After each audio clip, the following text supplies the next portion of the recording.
اللهم صل على محمد وآل محمد. لا حول ولا قوة إلا بالله العلي العظيم. حسبنا الله نعم المولى ونعم الوكيل. الحمد لأهله والصلاة والسلام على أهلها. نن اوسګه محبل موضوع نظر کې اوڅ دا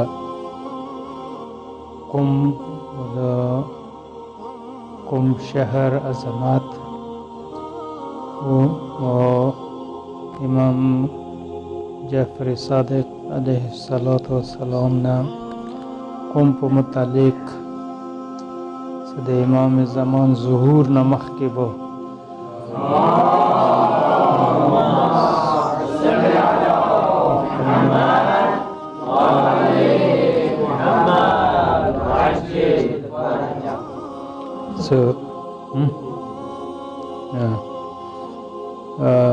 میں آج میرے خیال میں تھا کہ قوم کے بارے میں گفتگو کروں. جو روایت مشہور روایت ہے کہ امام نے آخر زمان میں قوم کے بارے میں جو فرمایا ہے کہ کوفے سے یعنی نجف، کوفہ اور نجف ایک ہے، قریب قریب ہے، ملے ہوئے ہیں. تو کوفے کے بارے میں فرمایا کہ آخر زمان میں علم کوفے سے نکلے گا جیسے مار اپنے سوراخ سے نکلتا ہے. اور یہ قم نامی ایک شہر ہے، اس میں علم ظاہر ہوگا. وہ مفصل حدیث ہے، وہ کسی وقت عرض کروں گا. لیکن آج کاشف نے مجھے کہا کہ قائد شہید کے شہادت کا پس منظر اور جو پس پردہ عوامل ہے اس کے بارے میں گفتگو کروں. میں متعدد بار اور متعدد مقامات پر عرض کر چکا ہوں کہ شہید قائد عارف الحسینی انقلاب اسلامی کے شہید ہیں. اس کا ایک وجہ ہے میرے جو معلومات ہے، قریبی معلومات. ابتدا میں تو زیادہ حالات کا پتہ نہیں تھا، لیکن جو بعد میں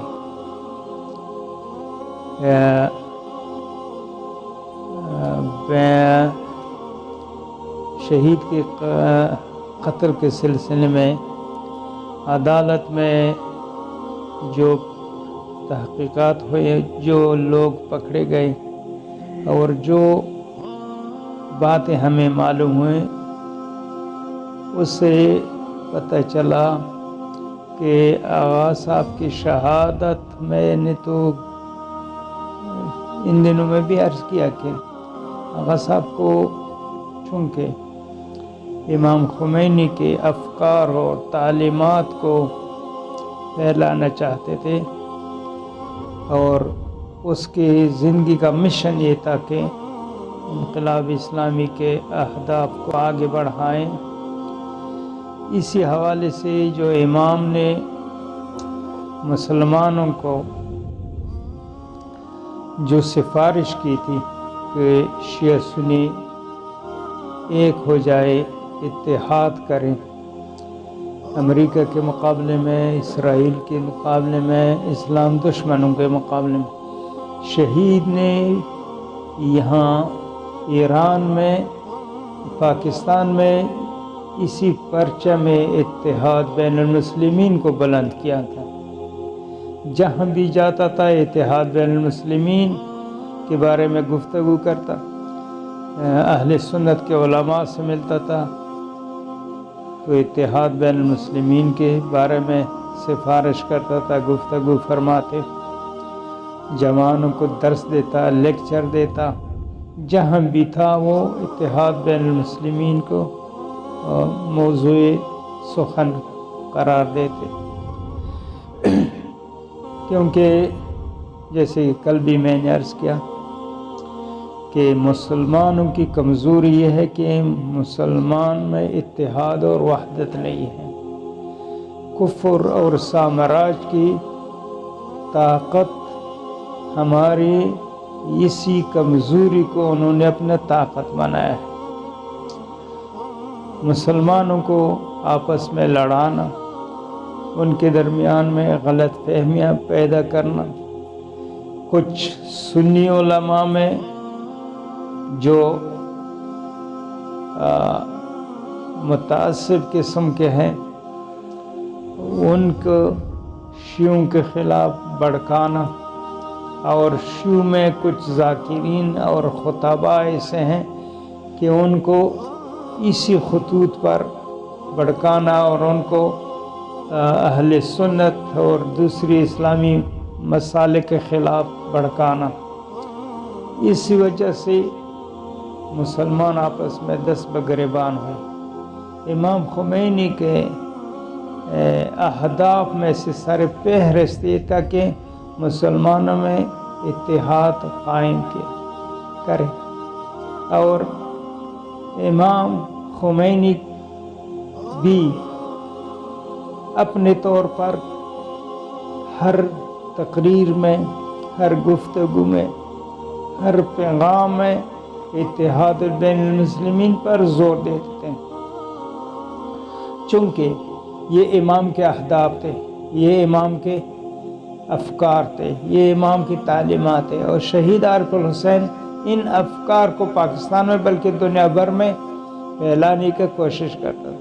اور اسلام اور امریکہ، استعمار، سامراج اور اسرائیل کے لیے سب سے خطرناک یہی بات تھی کہ مسلمانوں کو اگر متحد کیا جائے اور ان کو سامراج کے خلاف، استعمار کے خلاف، اسلام دشمن کے خلاف میں متحد کری تو ان سے ان کو خطرہ تھا. لہٰذا ان اسلام دشمن قوتوں نے شہید عارف حسینی کو ٹارگٹ کیا، ان کو شہید کیا. لہٰذا شہید کے شہادت کے پس پردہ عوامل تھے وہ یہی تھے. لہٰذا ایران و عراق کی جنگ تھی، یہ شہید قائد اس کو امریکہ اور سامراج کی ایک سازش کے طور پر مسلمانوں کو آگاہ کرتے تھے کہ یہ ایران عراق جو جنگ ہے، یہ صدام جو ہے یہ امریکی ایجنٹ ہے، یہ انقلاب اسلامی کو کمزور کرنے کے لیے امریکہ نے آگے بڑھایا، بلکہ دنیا کے سامراجی طاقتوں، یورپ اور جو خلیج کے جو ممالک ہیں، چونکہ یہ سب امریکہ کی پٹو ہے، ایران عراق کی جنگ کے پورا سرمایہ، پورا مدد ان ممالک نے صدام کو فراہم کی تھی.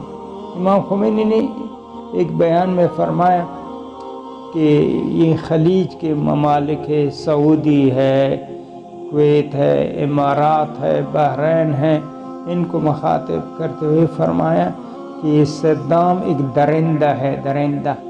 اگر یہ ایران عراق جنگ سے فارغ ہوا تو یہ آپ لوگوں کو بھی چھوڑے گا نہیں. لہٰذا 1991 میں صدام نے کویت پر حملہ کیا اور کویت کو قبضہ کیا، اور کویت سے پھر سعودی پر بھی میزائل پھینکتا تھا. اس وقت امام خمینی نے لوگوں کو ایک مرتبہ پھر یاد دہانی کرائی کہ یہ جو جنگ ہے مسلمانوں کو آپس میں دست بگریبان کرنا، یہ امریکہ کی جنگ ہے، دنیا کی طواغیت کا اس کے پشت پر ہے. شہید عارف الحسینی اس جنگ کو امریکہ اور سامراج کا سازش اور مسلمانوں کے خلاف سازش سمجھتے تھے۔ لہٰذا جو اسلام آباد میں عراق کی سفارت خانہ تھا، اس میں ایک کرنل تھا، فوجی اتاشی۔ یہ فوجی اتاشی ایک پوسٹ ہے، ہر سفارت خانے میں کوئی نہ کوئی فوجی ہوتا ہے، وہ اپنے ملک کی نمائندگی کرتا ہے عسکری امور میں۔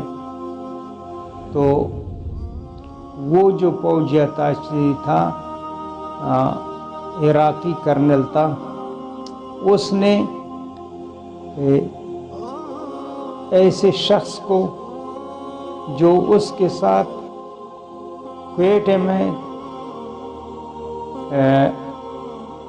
عسکری کالج میں کچھ عرصہ رہا تھا، جن کو پاکستان میں جو فوجی کالج ہے، جس میں پاکستانی فوجیوں کے علاوہ دوسرے اسلامی ممالک کے لوگ بھی آتے تھے، ٹریننگ حاصل کرتے ہیں۔ یہ کوئٹہ میں ہے، رسال پور میں بھی ہے۔ اس میں عرب ممالک کی بھی آتے ہیں، ایران سے بھی آتے ہیں، ترکیہ سے بھی آتے ہیں، پاکستانی فوجی بھی تربیت حاصل کرتے ہیں۔ عراق کے جو اسٹوڈنٹ آئے تھے فوجی کالج میں کوئٹہ میں، وہاں ٹریننگ حاصل کرتے تھے، وہاں پاکستانی فوجی اسٹوڈنٹ بھی تھے۔ ان میں سے ایک اس فوجی اتاشی کے ساتھ اس کی جان پہچان ہوئی، لہٰذا وہ ٹریننگ حاصل کرنے کے بعد عراق واپس چلا گیا، اور یہ پاکستانی اسٹوڈنٹ تھے، یہ بھی فوج میں گئے۔ فوج میں یہ ضیاء الحق کے دور میں میجر عہدے تک پہنچا تھا، اور وہ جو عراقی تھا وہ پھر بغداد سے عراق سے فوجی اتاشی بن کر اسلام آباد میں عراقی سفارت خانے میں آئے۔ ان کا ایک دن بازار میں آمنے سامنے ہوا، جان پہچان ہوئی، پھر ملاقات ہوئی، اور اس نے اس سے پوچھا آپ کیا کرتے ہیں، یہ کیا کرتے ہیں؟ اس نے کہا کہ میں جو پاکستانی، اس نے کہا کہ میں فوج میں میجر ہوں، اس نے کہا کہ میں کرنل کا اس پہ رتبے پر ہوں، اور یہاں عراقی سفارت خانے میں فوجی اتاشی ہوں۔ یہ وسا یہاں سے ایک وہ سلسلہ شروع ہوا، چونکہ پاکستان میں شہید قائد عارف الحسینی، ضیاء الحق صدام کے خلاف اور ایران عراق جنگ کے خلاف بھرپور ایران کی حمایت کرتا تھا، ہر جگہ اس جنگ کو امریکی جنگ سمجھتا تھا، لہٰذا عراق سے اس طرح سے ماموریت دی گئی عراقی سفارت خانے کو کہ جو لوگ پاکستان میں ایران کے حامی ہیں اور صدام کے اور ایران عراق جنگ میں عراق کی مخالفت کرتے ہیں، اس کو لوگوں کو عراق کے خلاف، صدام کے خلاف اور امریکہ اور سعودی کے خلاف لوگوں کو آگاہ کرتے ہیں، ان کو کسی طریقے سے ختم کریں۔ یہ مشن مل گیا۔ یہ کرنل جو اسلام آباد میں عراقی سفارتخانے میں فوجی اتاشی تھا، اس کو یہ ماموریت دی گئی، اور اس کے لیے بعض معلومات ایسے ہیں کہ اس کے لیے جو سرمایہ فراہم کیا تھا سعودی عرب نے فراہم کیا تھا۔ اس دوران ایک شیعوں کے خلاف گلگت میں ایک لشکر کشی ہوئی. تقریباً گلگت میں کوئی متعدد گاؤں جلائے گئے. ان میں سے جو لوگ لشکر کی صورت میں گئے تھے یہ اس علاقے سے، یہ بشام کے علاقے، یہ علاقہ جو ہے مانسرے کے سے آگے، اس علاقے سے ایک لشکر گئی تھی. اور وہاں بھی جو سنی ہیں ان کو ہو گیا شیعوں کے خلاف ایک لشکر کشی کی. اس میں بہت سارے شیعوں کے گھر جلائے گئے اور شیعوں کو شہید بھی کیا. یہ بھی وہی ایک سازش تھی جس کے پیچھے ایک قوت تھی. اصل میں اس کا سرمایہ سعودی فراہم کرتا تھا اور عملی طور پر یہ عراقی سفارت خانہ جو تھا بغداد میں، اور یہ فوج تاشتہ یہ اس کے لیے آگے کام کرتا تھا. یہ میجر جو تھا اس عراقی فوج تاشی نے اس کو ایک اور بھی ٹارگٹ دیا، ایک اور بھی وہ دیا، ماموریت دی. وہ یہ تھی کہ جو علماء یہاں پر ایران کی حمایت کرتے ہیں، انقلاب کی حمایت کرتے ہیں اور عراق ایران جنگ میں صدام کے خلاف یہاں لوگوں کو آگاہ کرتے ہیں، ان کو بھی قتل کرنا ہے. لہٰذا اس میجر تھا جو اس وقت ضیاء الحق کے سٹاف میں تھا، اس فوجی عراقی فوجی اتاشی نے اس کو کہا کہ یہ چند نام ہے، اس کو ختم کریں. ان میں سر فہرست شہید قائد عارف الحسینی کا نام تھا اور یہ اس علاقے کا تھا، سرحد کا، پی کے. اس نے پیسے لیے اور اس علاقے کے پیشہ ور قاتل جو پیسہ لے کر قتل کرتے ہیں ان کے تلاش کیا. بعد میں عدالت میں یہ باتیں بیان ہوئی. ہمارے پاس اسناد بھی ہے. ان میں جو میجر تھا اس نے بھی عدالت میں بیان کیا اور جو بعد میں پکڑے گئے انہوں نے بھی بیان کیا. وہ جو پکڑے گئے انہوں نے کہا کہ اس میجر نے ہمیں کہا کہ ہمیں ایسا آدمی چاہیے، ایسے افراد چاہیے جو یہ کام کرے. لہٰذا اس میجر نے اس گروپ کو، یہ جو 400 مردان اس ایریا میں تھے، ان پیشہ ور قاتل تھے، کرائے کا قاتل، ان کو وہ کر دیا. لہٰذا انہوں نے اس کام کے لیے کوشش شروع کی. اس میں بہت باتیں ہیں کس طریقے سے وہ یہاں آنا انہوں نے شروع کیا. ایک آدمی تھا فقیر گل، وہ اس مدرسے میں آنا اس نے شروع کیا. ایک مرتبہ آیا، آغا صاحب سے کہا کہ میں یہ مانسرے اس علاقے میں سوات میں اس علاقے میں رہتا ہوں. اصل میں میرے والد پرچنار سے آئے تھے، ہم وہاں وہ رہتے تھے، ہم وہاں ابھی سوات میں رہتے ہیں، لیکن اصل میں ہم پرچنار اس علاقے کے ہیں. مجھے آپ میری مدد کریں کہ میں جاؤں پرچنار، وہاں دوبارہ سیٹ ہو جاؤں. تو آغا صاحب نے ایک خط لکھا شیخ علی مدد کے نام کہ یہ حامل رقاں یعنی فقیر گل یہ آپ کے پاس آ رہا ہے، اپنا قصہ بیان کرے گا کہ میں اصل میں میرے والد یہاں پرچنار کے تھے، وہ پھر سوات گئے، وہاں آباد ہو گئے، اب ہم چاہتے دوبارہ آ جائیں. دوسرا خط کہتے ہیں کہ حاجی کمال کو لے کر، حاجی کمال کو پر چنار والا ہے، آغا صاحب کا دوست تھا، میرا بھی دوست ہے، ان کو خط لکھا اسی مضمون میں کہ یہ شیخ خارا ہے، اس کی مدد کریں۔ تو اس طرح وہ یہاں آغا صاحب کا آنا جانا شروع کیا۔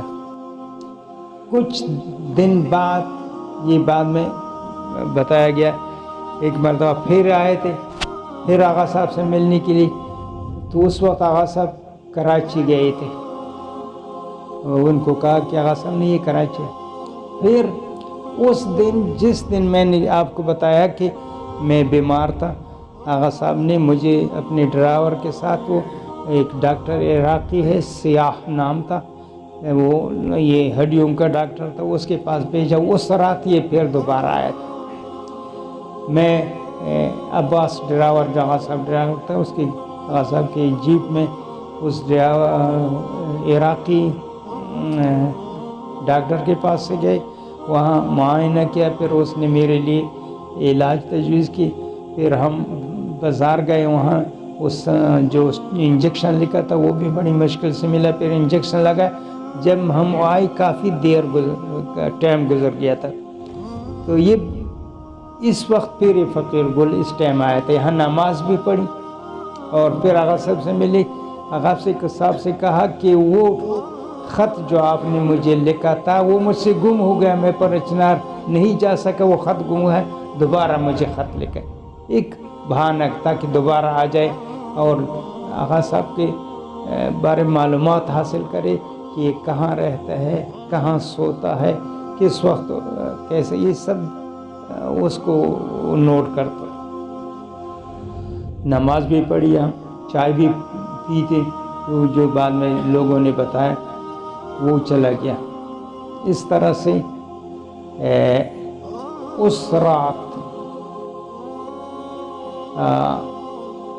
جب میں نے آپ کو بتایا کہ چونکہ یہاں اس حال میں اے سی لگا تھا، میں اس وقت عرق نساء میں وہ تھا، سردی میں نہیں ہوتا، میں اوپر کمرے میں سویا تھا، حتیٰ پنکھا بھی بند کرتے، گرمی میں بھی نہیں وہ کرتا تھا، کیونکہ عرق نساء مرض میں انسان سردی سے میں بہت تکلیف ہوتی ہے۔ تو آغا صاحب چونکہ اسی تھا، اسی میں بیٹھتا تھا، اسی میں لوگ آتے تھے، ان سے ملتے تھے۔ تو اس فقیر گل نے پورے نقشے کو دیکھا، پھر فقیر گل نے جن لوگوں کو تیار کیا تھا، 3 آدمی کو تیار کیا تھا، وہ لوگوں کو اس رات تیار کیا، ان کو لے آئے۔ نماز صبح کے بعد، جیسے میں نے پہلے بھی عرض کیا تھا کہ نماز صبح کے بعد آغا ہم اوپر وہ کر رہے تھے، وضو کر رہے تھے، میں وضو کر رہا تھا، آغا صاحب اوپر آئے، تو میرے ذہن میں آیا کہ آغا صاحب آج کیسے دیر سے آیا۔ میں سمجھا کہ بعد میں پتہ چلا کہ نہیں، وہ نماز پڑھ کے دوبارہ استنجا کرنے آئے تھے، اور پھر نماز کے بعد وہ ہمیشہ سوتے تھے۔ تو جب وہ سیڑھی سے نیچے آئے تو ایک آواز آئی، میں نے یہ خیال کیا کہ آغا صاحب سیڑھی سے گر گئے، لہٰذا میں دوڑ کر آیا۔ جو طالب علم وہاں وضو وغیرہ کرتے وہ بھی دوڑ کے، جب نیچے میں آیا آغا صاحب تو دیکھا کہ وہ گرا ہے، یوں اٹھنے کی کوشش کر رہا ہے۔ میں نے اس ہاتھ کو پکڑا، کہا کہ کوئی بات نہیں، اٹھ۔ میں سمجھی گر گیا، اس کے کوئی پیر وغیرہ ٹوٹ گیا ہے، لہٰذا اٹھ نہیں سکتا۔ آغا صاحب میرے طرف دیکھتے رہے اور کچھ نہیں کہہ رہے۔ جب میں نے کہا بسم اللہ، اٹھے کوئی بات نہیں، تو آغا صاحب دیکھا، یہ اچانک دیکھا کہ اس کے منہ سے، ناک سے خون بہنے لگا، تب میں سمجھا کہ ان کو گولی لگی۔ پھر میں نے شور مچایا، پھر اس لڑکے آئے اور یہ لڑکوں نے تو آغا صاحب کے ڈرائیور بھی آئے، ہم نے آغا صاحب کو اٹھایا، گاڑی میں ڈالا، لیڈر انڈ ہسپتال گئے۔ پھر وہاں جب دیکھا ڈاکٹر آیا، اس نے کہا کہ نہیں، یہ ایکسپائر ہو گئے۔ یہ اس طرح سے، لیکن پس منظر جو ہے، یہ آغا صاحب کو جو شہید کیا، اس کے پس منظر وہ قوتیں جو انقلاب اسلامی سے، امام خمینی کے افکار سے خوف زدہ تھے، لہٰذا انہوں نے آغا صاحب کو شہید کیا۔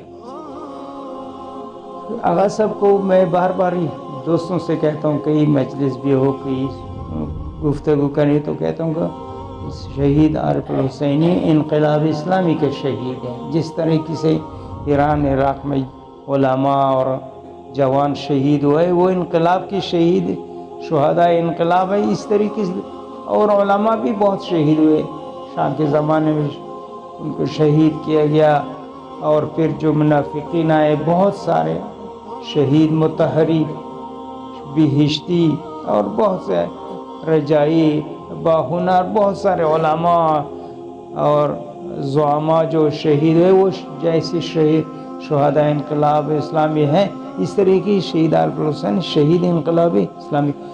ایران کے علاوہ دنیا بھر میں بہت سارے علماء کو اور شخصیات کو انہی قوتوں نے شہید کیا۔ لبنان میں، عراق میں، یعنی جیسے عراق میں شہید باقر الصدر، صدام نے ان کو شہید کیا، وہ بھی حقیقت میں شہید انقلاب اسلامی ہے، کیونکہ وہ لبنان میں، عراق میں، پاکستان میں، دنیا بھر میں، افغانستان، دنیا بھر میں لوگوں نے انقلاب اسلام کے اور امام خمینی کے افکار کو اور تعلیمات کو پھیلانے کی کوشش کر رہے تھے، اور یہ سامراجی قوتیں اس کا راستہ روک رہے تھے۔ لہٰذا جن لوگوں سے خوف زدہ تھے ان کو ٹارگٹ کرتے تھے، ان کو شہید کرتے تھے۔ جو ہمیں مزید معلومات ہوئیں تو بہت سارے باتیں ایسے ہیں کہ ذرا اس کو کہنا بھی وہ ہے۔ میں نے ایک ڈائری لکھی ہے، بہت سارے باتیں اس میں لکھی ہیں، لیکن اس میں وہ چھاپنے کی باتیں نہیں ہے، عام کرنے کی باتیں نہیں۔ بہت سارے جو پرونده تھے، فائل جو شہید قائد کے عدالت میں کیس کے سلسلے میں جو باتیں سامنے آئی، اور پھر جو معلومات مجھے ہوئے اس کے بارے میں نے وہ ڈائری میں لکھی ہے۔ بہت سارے باتیں شاید کسی وقت وہ اس کے سامنے میری زندگی میں یا میری زندگی کے بعد بہت ساری باتیں سامنے آ جائے گی، لیکن ایک عرض کرنا چاہتا ہوں وہ یہ ہے کہ شہید کی ایک فکر تھی، اور یہ وہی فکر تھی کہ جس کے بارے میں امام خمینی نے سفارش کی اس پیغام میں کہ شہید عارف الحسینی کے افکار کو زندہ رکھا جائے۔ کون زندہ رکھے؟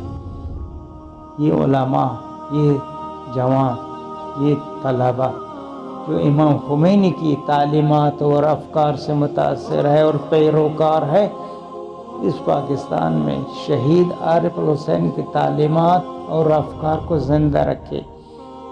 شہید کے افکار و تعلیمات وہی ہے جو امام خمینی کے افکار و تعلیمات ہیں۔ اس راستے میں حالات حاضرہ کے اس وقت جو ضرور بات ہے وہ یہ ہے کہ سامراج امریکہ، اسرائیل کوشش کرتے ہیں کہ مسلمانوں میں اختلاف ڈالیں، مسلمانوں کو آپس میں لڑائیں، شیعوں کو سنی کے خلاف، سنیوں کو شیعوں کے خلاف، جبکہ امام خمینی نے فرمایا تھا کہ سنی شیعوں کی دشمن نہیں ہے، اور شیعہ جو ہے سنیوں کی دشمن نہیں ہے، بلکہ ہم سب کا دشمن امریکہ ہے۔ ہم سب کو امریکہ اور سامراج کے خلاف ایک ہونا چاہیے، اکٹھا ہونا چاہیے۔ اس مدرسے کی بنیادی مقصد یہ ہے کہ انقلاب اسلامی اور شہید عارف الحسینی کے افکار کو دنیا میں پھیلائے، پاکستان میں پھیلائے۔ لہذا علماء، طلباء کا فرض بنتا ہے کہ دیگر دروس کے ساتھ صرف، نحو، منطق، فقہ، اصول پڑھنے کے ساتھ ساتھ ان چیزوں سے آگاہ ہو جائے، خصوصاً فلسطین کا مسئلہ، حزب اللہ کا مسئلہ، ان مسائل سے آگاہ ہو جائیں، مطالعہ کریں، صرف ان کتابوں تک محدود نہ رکھیں اور ان چیزوں سے آگاہ ہو جائیں تو اس کے سلسلے میں کام کر سکیں گے۔ اگر آگاہ نہ ہو تو کام نہیں کر سکتے۔ لہذا شہید کے شہادت کے پس منظر اور پس پردہ عوامل آپ کی خدمت میں جو مجھے یاد تھے، جو وقتاً فوقتاً مجھے یاد آتا رہے، آپ کی خدمت میں عرض کروں گا۔ اب اگلے انشاءاللہ اب جو باتیں آپ کے ذہن میں وہ مجھے بتائیں کہ سوال کریں تاکہ میں آپ کی خدمت میں عرض کروں، اور انشاءاللہ آئندہ کوشش کریں گے ہفتے میں کم از کم ایک دن آپ کے ساتھ گفتگو ہوگی اور عالم اسلام کے بارے میں، خصوصاً جو زندہ مسائل ہے، روزمرہ مسائل ہے عالم اسلام کے بارے میں، مسلمانوں کے بارے میں، خاص طور پر فلسطین، کشمیر، یمن اور ایران و عراق سے متعلق جو مسائل ہیں، انشاءاللہ جتنے میرے معلومات ہے، جو میرے اسٹڈی ہے، انشاءاللہ آپ کی خدمت عرض کرتا رہوں گا۔ والسلام علیکم ورحمۃ اللہ وبرکاتہ۔